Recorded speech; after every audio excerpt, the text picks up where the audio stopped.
Now, at this point, while we're talking about driving and all that, I'm joined by Dr. Ezairy Mohammad Saleh, an ENT, and also a head and neck surgeon at HSI Johor Bahru to delve into a phenomenon that affects millions of drivers, especially during the Balik Kampung exodus. It's called microsleep. It's a big problem for all of us. Doc, thank you so much for taking time to be with us. Now, can you briefly explain what microsleep is and what are some of the common causes, or why does it happen?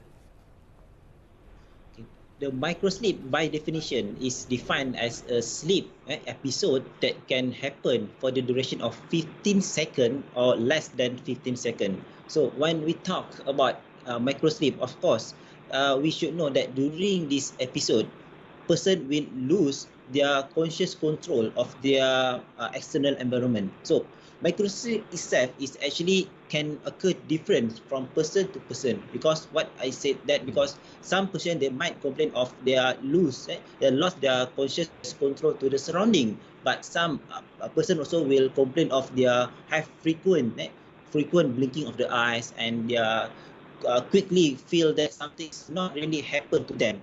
So when we talk about microsleep, we also want to know what is the common cause of microsleep. So for me, I believe that the most common cause of microsleep is of course the sleep deprivation and sleepiness. So the other thing that we should consider is about the medical condition of the patient. So what we call is obstructive sleep apnea.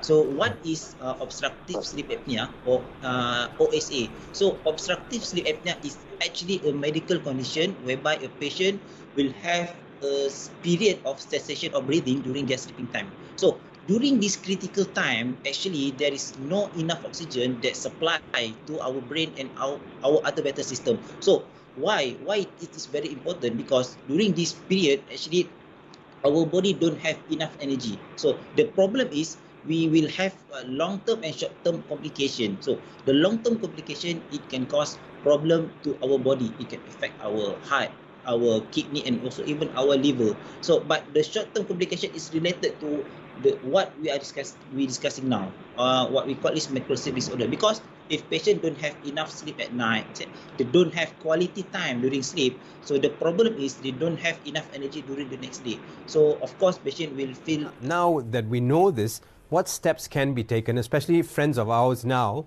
on the road driving back to their kampungs, especially if you're driving from Kuala Lumpur to up north to Kelantan, you're going down south, you're stuck in a jam. What do they need to think about? What steps can be taken by drivers at this point to ensure that you don't microsleep? Okay, so I think there are a few steps that we should do how to make sure that we still alert during our traveling period. But before that, we have to know what is what we call warning sign. So for me, it's actually quite difficult actually for us to recognize the symptom of microsleep.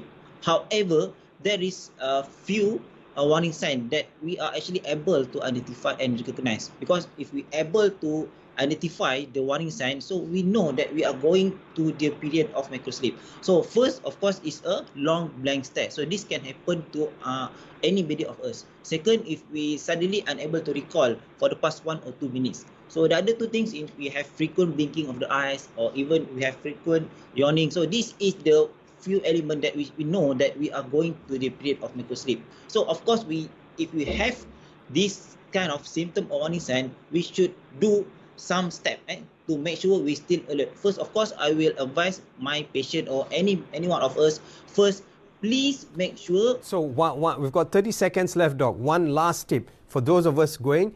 If we're feeling the symptoms, main mata like this, your eyes are dry, and you forget what you did in the last 1 minute while driving, just you're dreaming away.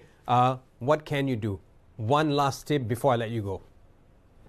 Okay, first I think you should do something like to make sure we still alert. So coffee, I think caffeinated drink is good because can give us more energetic, more alert, more focused during driving. This is very important. Other than that, I will advise don't drive alone, because we bring somebody, we bring our friend, we need somebody to accompany us to make sure we have somebody to talk. So this is very important for us.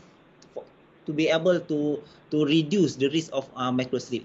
Right, right. Thank you so much, Doc. It was a pleasure speaking to you, and we hope you get back to your kampong safe during the holidays. Thank you very much.